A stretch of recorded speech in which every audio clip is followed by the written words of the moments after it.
प्रतियोगी विद्यार्थियों, एक बार फिर से आपका स्वागत है आपके अपने YouTube चैनल प्रारंभ क्लासेस में।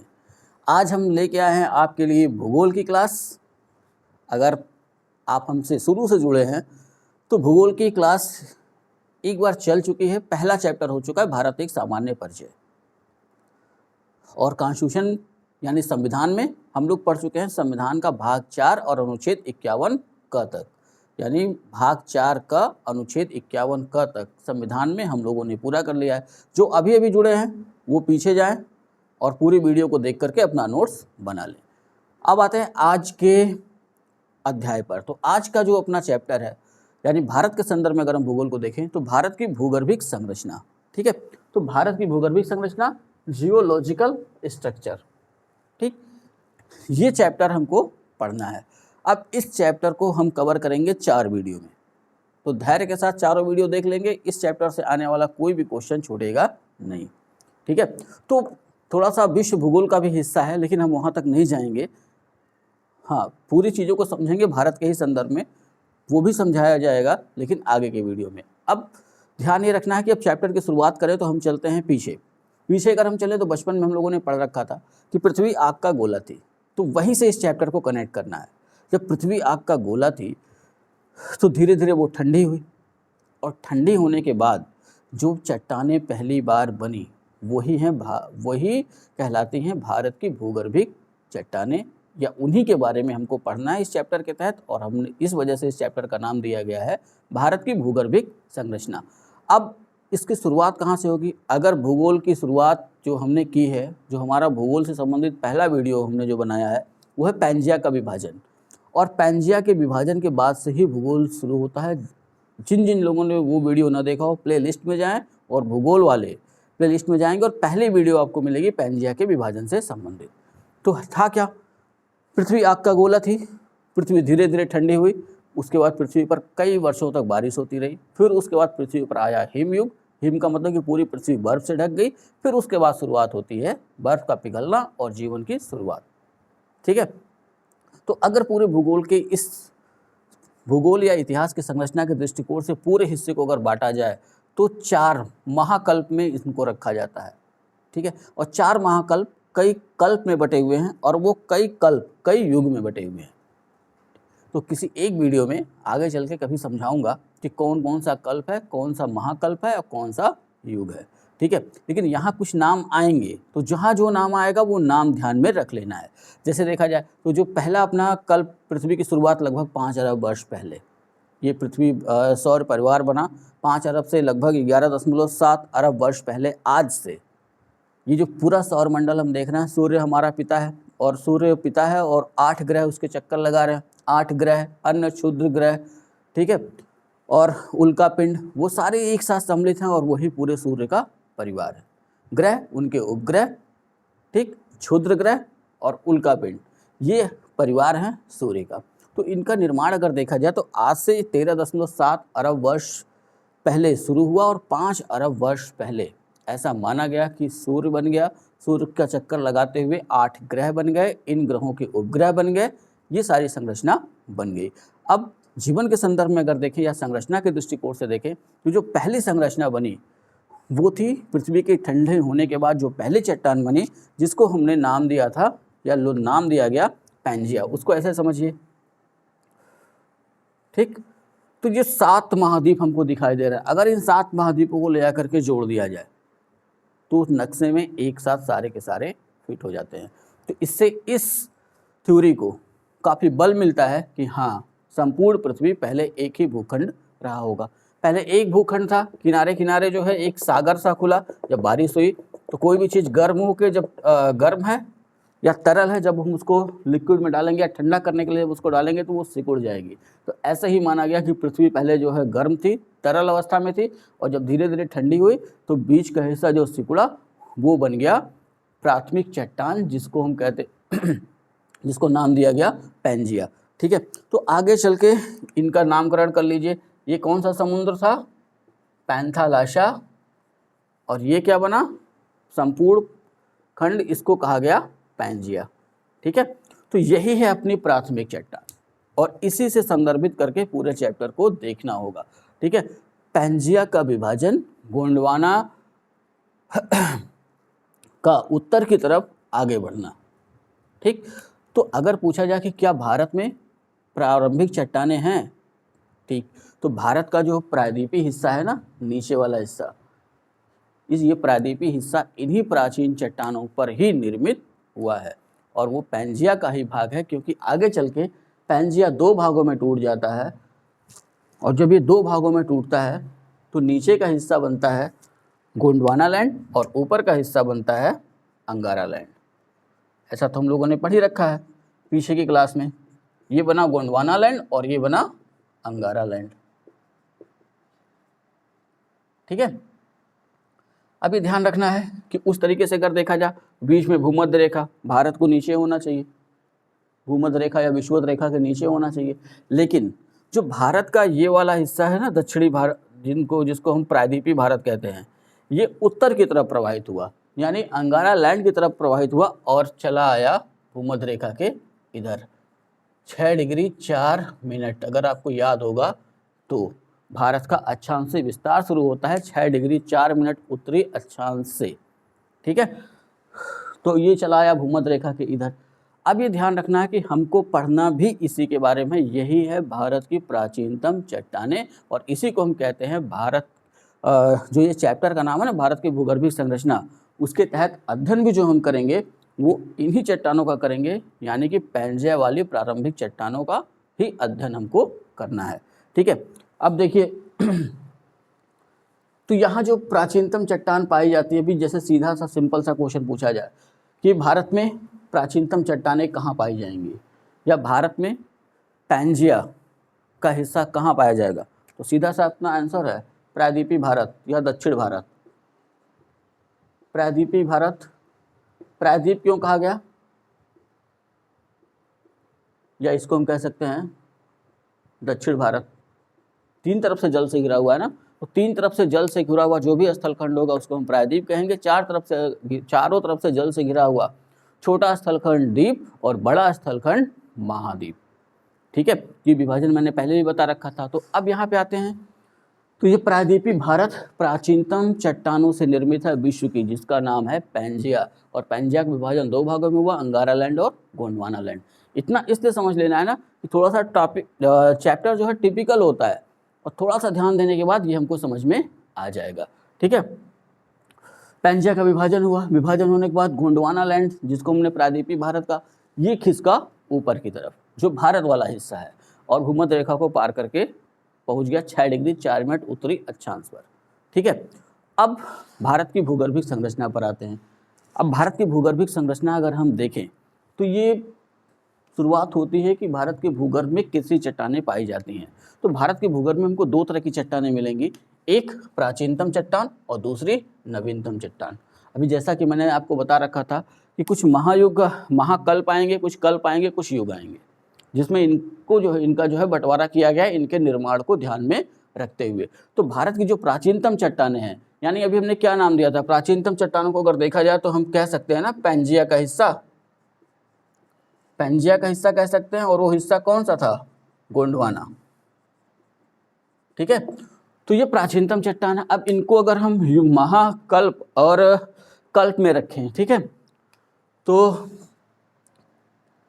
आर्कियन एवं प्री कैम्ब्रियन महाकल्प, ठीक, और अंग्रेजी में इसे कहते हैं एरा।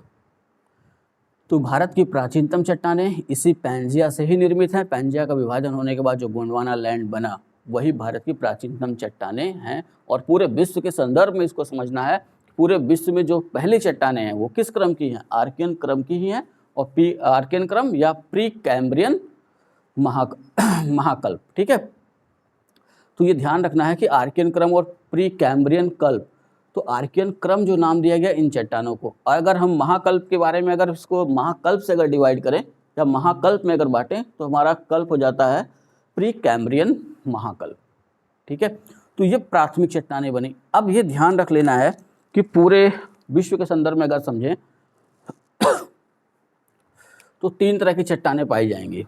तो पहली चट्टानें जो हैं वो प्राथमिक चट्टान, जो अभी जैसा कि हमने देखा, प्राथमिक चट्टान यानी पैंजिया वाली, गोंडवाना लैंड वाली और अंगारा लैंड वाली। ठीक है, और जब इन प्राथमिक चट्टानों का अपरदन होता है और फिर ये निक्षेपण होता है, तब दूसरे तरह की चट्टानें बनती हैं जिनको हम कहते हैं अवसादी या परतदार। ठीक है, फिर तीसरी चट्टानें बनती हैं रूपांतरित। ये तीन ही तरह की चट्टानें हमको मिलेंगी, तो ये यहाँ समझ लेना जरूरी है, तभी जो है पूरा चैप्टर समझ में आएगा। तो प्रारंभिक चट्टान जो पैंजिया से निर्मित हुई, ठीक, चाहे अंगारा लैंड वाली हो चाहे गोंडवाना लैंड वाली हो। अब इन चट्टानों का क्या होता है, अपरदन। अपरदन किसको कहते हैं? अपरदन का मतलब घिसना। तो एक साथ तो घिस नहीं जाएंगी, चट्टानें ही हैं। अगर गर्मी के मौसम में अगर देखा जाए तो हम क्या देखते हैं, अपने ही यहाँ ध्यान ले जाएं, तेज़ी से हवा चलती है और रास्ते की जितनी धूल होती है वो उड़ा लेती है। तो अब यहाँ इसी चीज़ को ऐसे ही समझना है, वही है अपरदन। तो अपरदन कैसे हुआ कि हवा आई और एक जगह से मिट्टी को उड़ाई, और क्या किया, हवा उड़ा के अंतरिक्ष में तो ले नहीं जाएगी, उसने क्या किया, वो मिट्टी उठा करके दूसरे जगह जमा दिया। यानी यहाँ से मिट्टी उड़ी और दूसरे जगह जा कर के जहाँ हवा का दबाव कम हुआ वहाँ पे वो गिर गई।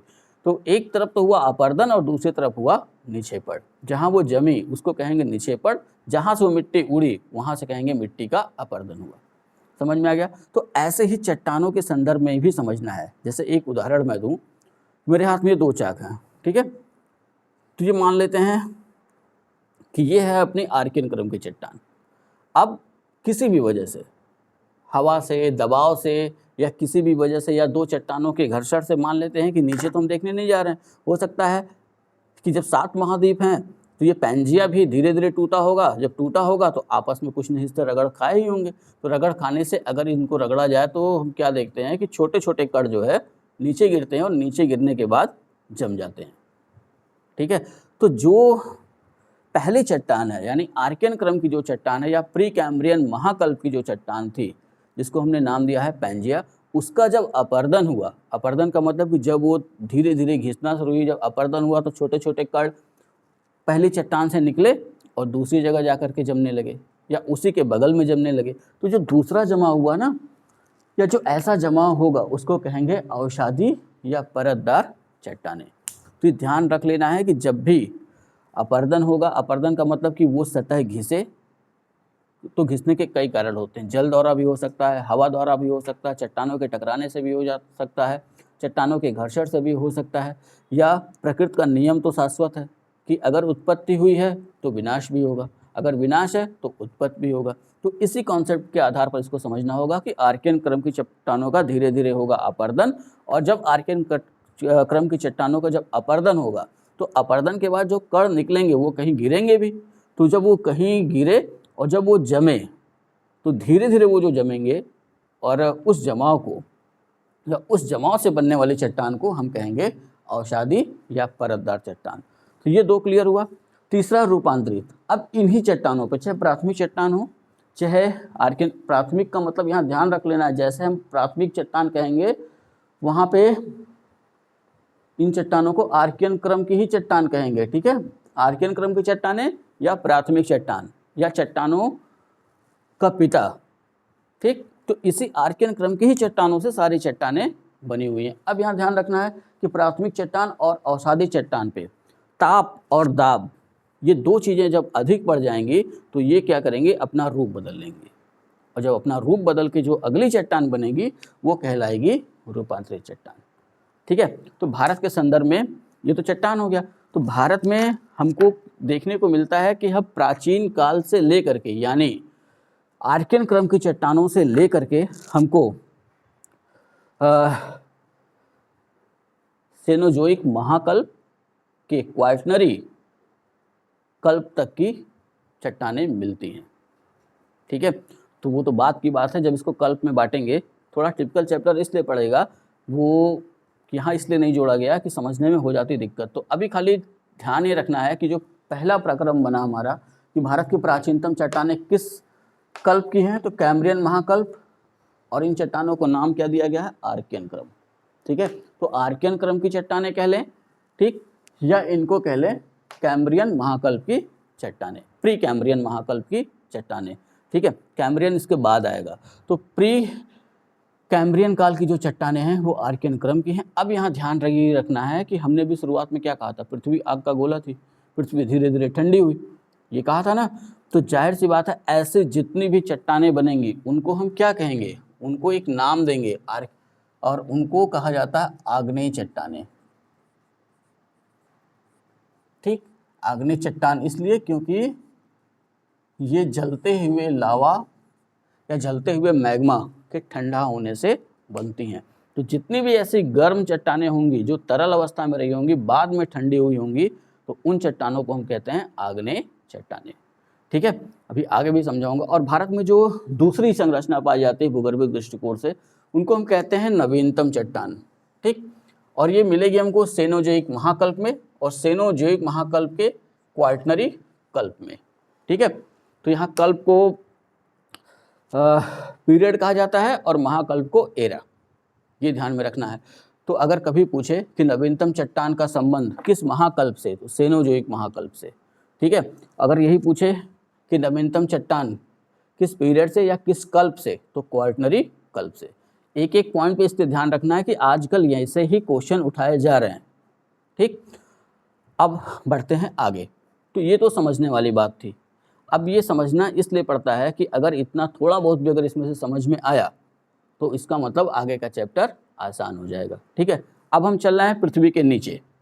तो पृथ्वी के नीचे का मतलब कि ये जो चट्टानें हैं वो कहाँ हैं, भूगर्भिक चट्टानें हैं, पहली चट्टानें हैं। तो अब कहाँ है ये हमको नहीं पता। पृथ्वी के केंद्र 36,000 किलोमीटर के ऊपर हैं या 36,000 किलोमीटर पे हैं। वैसे तो केंद्र पृथ्वी का तरल है, तो ये मान लेते हैं कि पृथ्वी के केंद्र के ऊपर आने के बाद ही ये चट्टानें होंगी। सबसे नीचे चट्टानें हैं, आधारभूत चट्टानें हैं, और इन्हीं चट्टानों पे पूरे महाद्वीप टिके हुए हैं। ठीक है, अब आगे बढ़ते हैं भारत के संदर्भ में। तो अब देखा जाए तो भूगर्भिक संरचना के दृष्टिकोण से देखें, यानी सतह के नीचे, तो भूगर्भिक संरचना के दृष्टिकोण से भारत की चट्टानों को, ठीक है,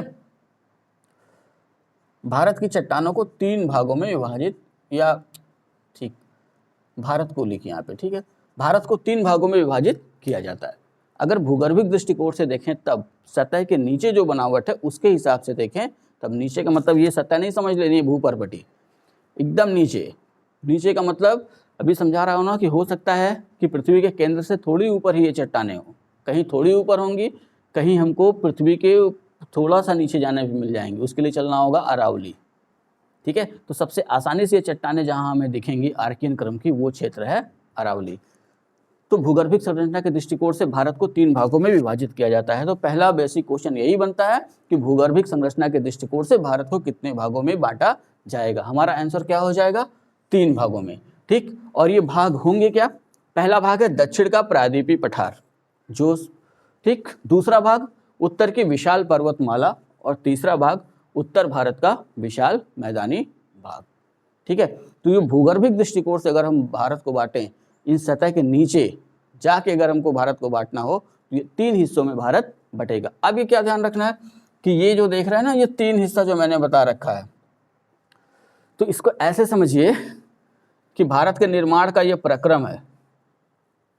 भूगर्भिक दृष्टिकोण से अगर देखा जाए तो जहां आज भारत है, पूरे भारत के मैप को देख लीजिए, दक्षिण भारत, उत्तर भारत और हिमालय क्षेत्र को अगर एक साथ हम जोड़ लें तो सबसे पहले क्या बना, दक्षिण का प्रायद्वीपीय पठार बना या दक्षिण भारत का हिस्सा बना। उसके बाद बना उत्तर की विशाल पर्वतमाला यानी हिमालय। हिमालय के बनने के बाद इस पठार और हिमालय के बीच में आखिरी में जाकर के बना मैदान। और ये चीज़ और ध्यान रखनी है कि अभी भी इन तीनों का निर्माण क्रम जारी है।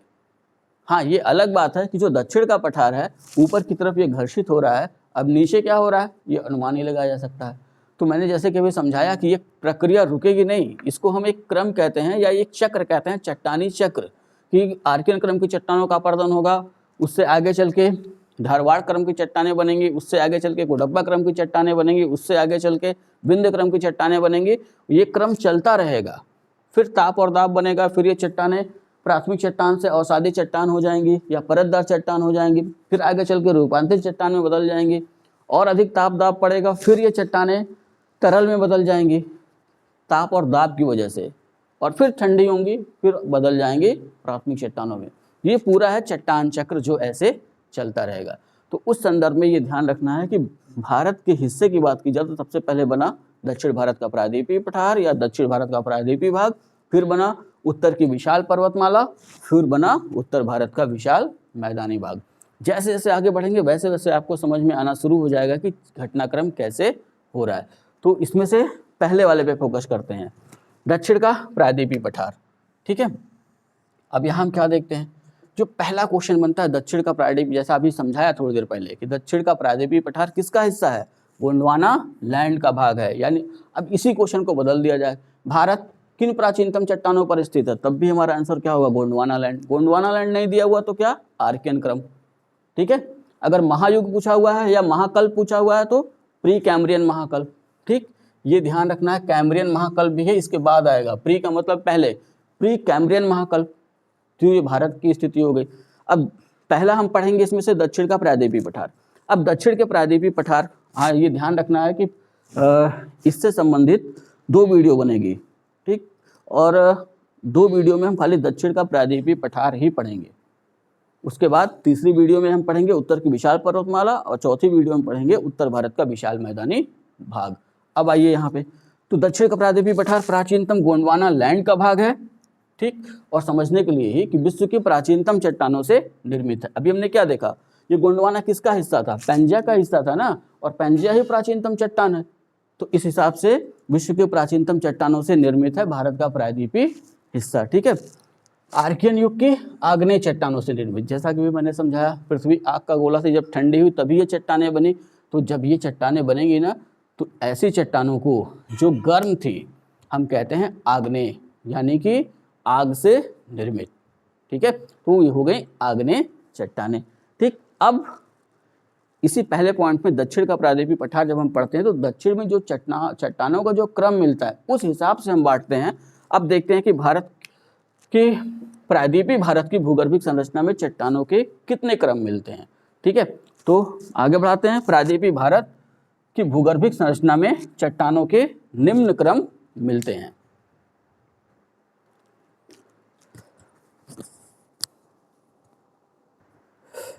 हाँ, तो हम क्या देख रहे थे, प्रायद्वीपीय भारत की संरचना में चट्टानों के निम्न क्रम मिलते हैं। अब कौन कौन से क्रम मिलते हैं उनको देखते हैं। जो पहला क्रम है अपना, जो हमको मिलता है प्रायद्वीपीय भारत की संरचना की चट्टानों में, उसको हम कहते हैं आर्कियन क्रम की चट्टानें।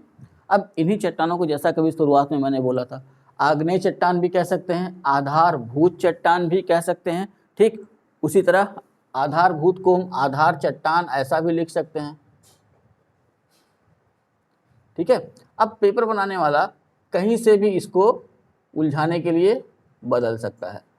जैसे चट्टानों का पिता, किस क्रम की चट्टानों को, तो आर्कियन क्रम अगर ध्यान में है, क्योंकि आधारभूत का मतलब कि जहां से अन्य चट्टानों की उत्पत्ति हुई है। ठीक है, अब ये पहली चट्टान जो सबसे नीचे दक्षिण भारत में मिलते हैं, यानी जो पैंजिया वाला हिस्सा जो है वो कौन सा क्रम है, आर्कियन क्रम, जैसा कि भी शुरुआत में हम लोगों ने देखा था। ठीक, तो वो चट्टानें हैं। अब उसी के बारे में यहाँ कुछ लाइनें हैं, वो देख लेना है। ठीक, ये अति प्राचीन प्राथमिक चट्टानें हैं जो अब नीश व शिष्ट के रूप में रूपांतरित हो चुकी हैं। ठीक है, तो अभी जैसे कि मैंने क्या समझाया कि 3 तरह की चट्टानें हैं, एक प्राथमिक चट्टानें, उनसे बनी हुई अवसादी चट्टानें या रूपांतरित अवसादी चट्टानें या परतजात चट्टानें, और इन दोनों पे ताप और दाब जब अधिक पड़ता है तो वो बदल जाते हैं रूपांतरित चट्टानों में। अब सबसे नीचे हैं, ताप और दाब अधिक झेल रही हैं, इस वजह से ये जो ग्रेनाइट की चट्टानें थी ना, ग्रेनाइट और नीस की चट्टानें हैं मूलतः। पहले तो ये ध्यान रख लेना है कि इन चट्टानों को हम बैसाल्टिक चट्टान भी कह सकते हैं, बैसाल्ट लावा। ठीक है, कि ज्वालामुखी उद्गार से, तो ज्वालामुखी का जो उद्गार होता है 2 तरीके से जमता है, एक सतह के नीचे और एक सतह के ऊपर। ठीक, तो ऐसी जो भी गर्म तरल चट्टानें हैं या जो तरल अवस्था में थी, बाद में वो तरल हैं, जाहिर सी बात है गर्म होंगी, फिर वो जम गई, तो ऐसी सारी चट्टानें आग्नेय चट्टानें। ठीक है, तो ये ध्यान में रखना है कि पहले ग्रेनाइट और नीस थी, अब वो परिवर्तित होकर नीस व शिष्ट के रूप में रूपांतरित हो गई हैं, बदल चुकी हैं। फिर अगली अवस्था क्या होगी, फिर से हो सकता है वो तरल हो जाए, फिर तरल होकर फिर वो ठंडी हो, ये प्रक्रिया चलती रहेगी। आगे ध्यान रखना है कि रवेदार चट्टानें हैं। रवेदार का मतलब सूजी का जैसा कड़ होता है ना, तो सूजी को हम रवा भी कहते हैं। तो ये रवेदार जो शब्द आया वहीं से, यानी कि इन चट्टानों को अगर तोड़ा जाए तो अलग अलग वो हो जाएंगे। ठीक है। तो ये रवेदार चट्टानें, तो एक कॉन्सेप्ट दे रहा हूँ कि अगर यही तरल, जैसे ज्वालामुखी क्रिया से इसको समझते हैं, नीचे जब तक है तब तक हम उसे उस तरल को मैग्मा कहते हैं, और जैसे ही सतह के ऊपर आ जाता है वैसे हम उसको लावा कहते हैं। तो यही जो तरल अगर सतह के नीचे जम गया तो उसके रवे मोटे होंगे, और यही तरल अगर सतह के ऊपर यानी कि लावा का अगर जमा हुआ तो उसके रवे जो है महीन होंगे। इसी से पता लगाया जाता है कि ये चट्टान जमीन के नीचे से निकाली गई है या सतह के ऊपर विद्यमान थी। ठीक है, तो ये ध्यान रख लेना है कि ये चट्टानें कैसी होंगी, रवेदार, क्योंकि जितनी आग्नेय चट्टानें वो रवेदार होंगी, ये ध्यान में रखना है। ठीक है, अब आग्नेय चट्टानें हैं, एकदम गर्म थी, ठंडी हुई, फिर चट्टानों में बदली, तो उसमें कोई जीवों के अंश मिलेंगे? तो जाहिर सी बात है जीवाश्म नहीं पाए जाएंगे। ठीक है, जीवों के अंश कैसे मिलेंगे? अभी खौलते हुए लोहे में अगर किसी आदमी को फेंक दिया जाए और सोचा जाए कि हड्डी निकाल लें तो मिलेगा उसका? नहीं ना। तो वैसे यहाँ भी समझना है कि यहाँ भी जीवाश्म नहीं पाए जाएंगे आर्कियन क्रम की चट्टानों में। ठीक, अब देख लेते हैं इसका विस्तार। इन चट्टानों का विस्तार कहाँ मिलता है? तो पूरा दक्षिण भारत, जहाँ जहाँ प्रायद्वीपीय पठार हमको मिलेगा वहाँ वहाँ ये चट्टानें मिलेंगी। ये कॉमन सेंस लगाना होगा। ठीक है, तो अब देख लेते हैं, कर्नाटक है, तमिलनाडु है, आंध्र प्रदेश। अब आंध्र प्रदेश है तो यहाँ तेलंगाना अपने आप जोड़ लेना हमको। ठीक है, तेलंगाना भी होगा। राजस्थान का दक्षिण पूर्वी भाग, पूरब की तरफ का दक्षिणी भाग जो प्रायद्वीपीय पठार से लगा हुआ है, झारखंड का भी दक्षिणी भाग जो प्रायद्वीपीय पठार से लगा हुआ है, मध्य प्रदेश, छत्तीसगढ़, ओडिशा, छोटा नागपुर का पठार, बुंदेलखंड, मेघालय का पठार, ये सारी संरचनाएं दक्षिण के पठार के तहत ही आती। आगे जब हम पढ़ेंगे दक्षिण का पठार तो फिर वहां से इसको जो है मैं कनेक्ट करूंगा। ठीक है, तो अभी इतना ध्यान में रखिए कि इन चट्टानों का विस्तार इन जगहों पर मिलता है। और मुख्यतः अगर कभी पूछ ले कि इनका विस्तार मुख्य रूप से कहाँ, तो ये ध्यान देने वाली बात ये है ना कि अब मुख्य रूप से इसके बताने के संदर्भ में थोड़ी सी समस्या ये होती है कि अमूमन हमें मानते हैं कि जितना प्रायद्वीपीय भारत है वो पूरा इन्हीं चट्टानों से बना हुआ है। आगे चल के फिर इस पर लावे का बहाव होता है और प्रायद्वीप का पठार बन जाता है। ठीक है, तो हम ये मानते हैं कि प्रायद्वीप के पठार के नीचे ये आधारभूत चट्टानें हैं।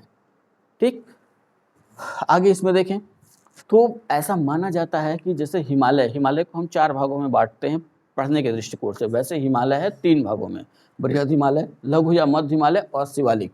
तो जो मुख्य हिमालय है, और ऐसा माना जाता है कि मुख्य हिमालय के गर्भ में भी ये चट्टानें पाई जाती हैं। ठीक है, और अभी हमने शुरुआत में क्या बताया था कि ये चट्टानें जो प्राथमिक चट्टानें हैं वो अमूमन ग्रेनाइट के रूप में हमको मिलती हैं। तो यहाँ से ध्यान रख लेना है, कई बार क्वेश्चन पूछा है कि मुख्य हिमालय के गर्भ में या मुख्य हिमालय के नीचे कौन सी चट्टान है, तो ये आंसर होगा अपना ग्रेनाइट।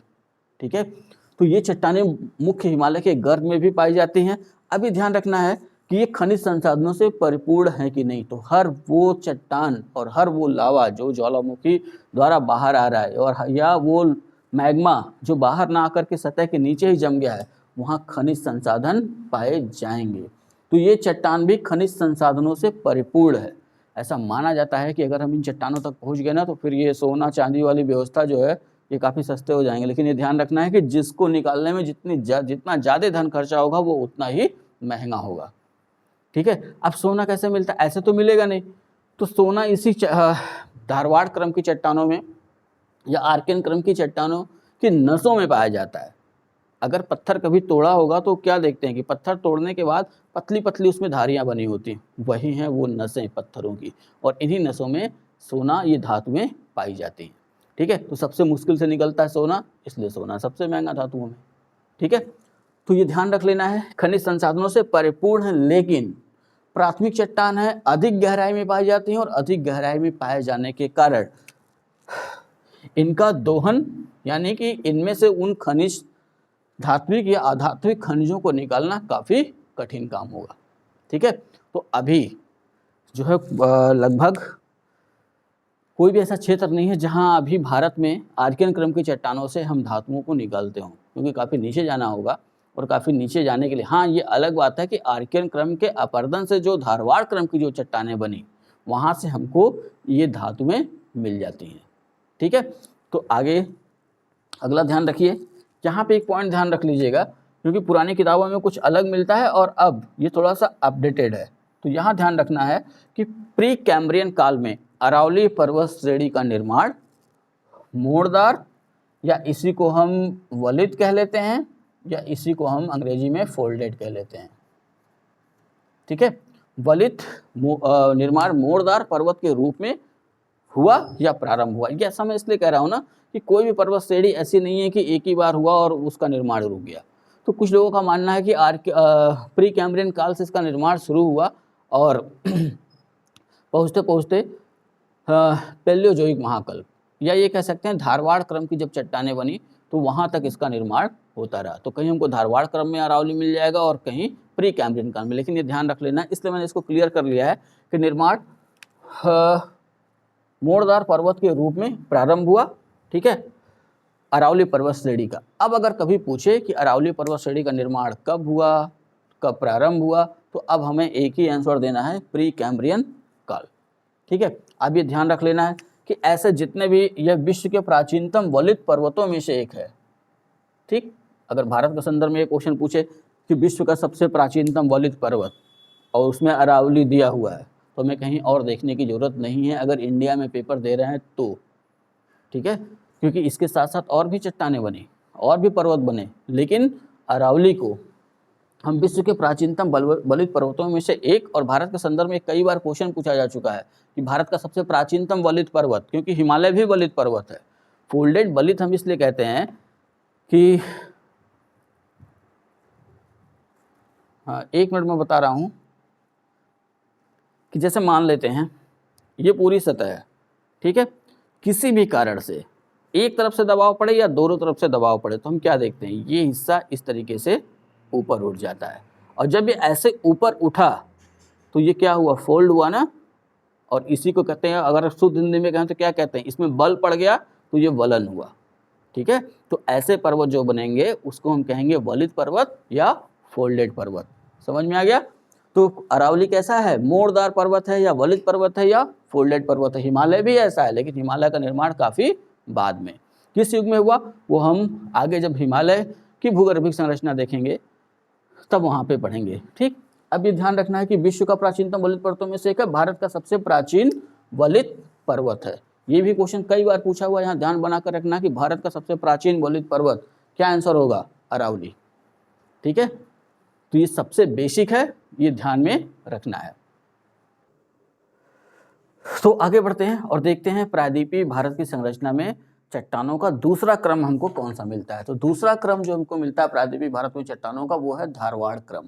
ठीक है, इन चट्टानों को जैसा कभी मैंने थोड़ी देर पहले समझाया था कि आर्कियन क्रम की चट्टानों के अपर्दन हुआ। अपर्दन का मतलब कि धीरे धीरे वो घिसती रही, घिसने के बाद अगला कण जहाँ गिरा और उस कण का जमाव हुआ तो कौन सी चट्टानें बनी, अवसादी या परतदार। क्योंकि ध्यान रखना कि अपर्दन की गति कभी तेज होगी कभी धीमे होगी।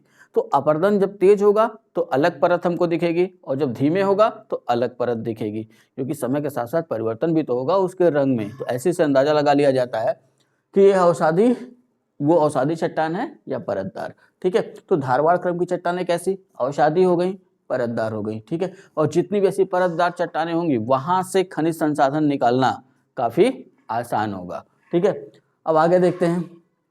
आर्कियन क्रम की चट्टानों के अपर्दन एवं निक्षेपण से इनका निर्माण हुआ है। ठीक है, तो धारवाड़ क्रम की चट्टानों का निर्माण कैसे हुआ, तो आर्कियन क्रम की चट्टानों का अपर्दन हुआ, फिर अपर्दन के बाद क्या हुआ, जैसा कि मैंने समझाया था, अपर्दन होगा वो कण वहां से हटेंगे, फिर दूसरी जगह जाकर के जम जाएंगे। जैसा अभी धूल वाला एग्जाम्पल दिया था ना कि जब हवा चलती है तो धूल उड़ती है, धूल अंतरिक्ष में तो चली नहीं जाती है, यहाँ से उड़ी अगले जगह। जैसे हाईवे किनारे अगर घर हो तो उसको हम अच्छे से देख सकते हैं कि धूल उड़ती है, हाईवे किनारे आके जम जाती है अपने घर में, रोज जो है कपड़ा लेके उसको साफ करना पड़ता है।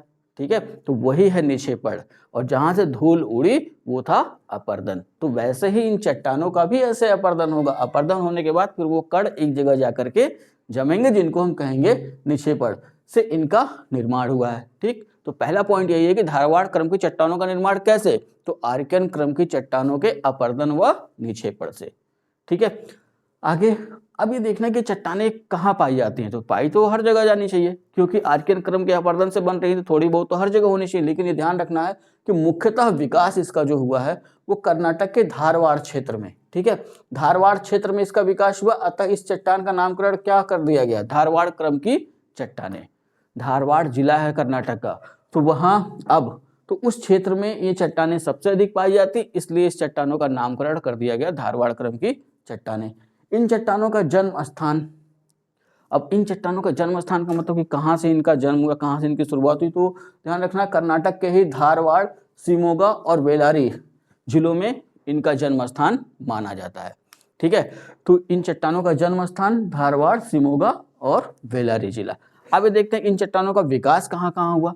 तो विकास के संदर्भ में अगर देखें तो चट्टानों के विकास में अरावली क्षेत्र, छोटा नागपुर पठार, मेघालय, हिमालय के लद्दाख, जास्कर, कुमाऊं पर्वत श्रेणी आदि जगहों पर इन चट्टानों का विकास हुआ है।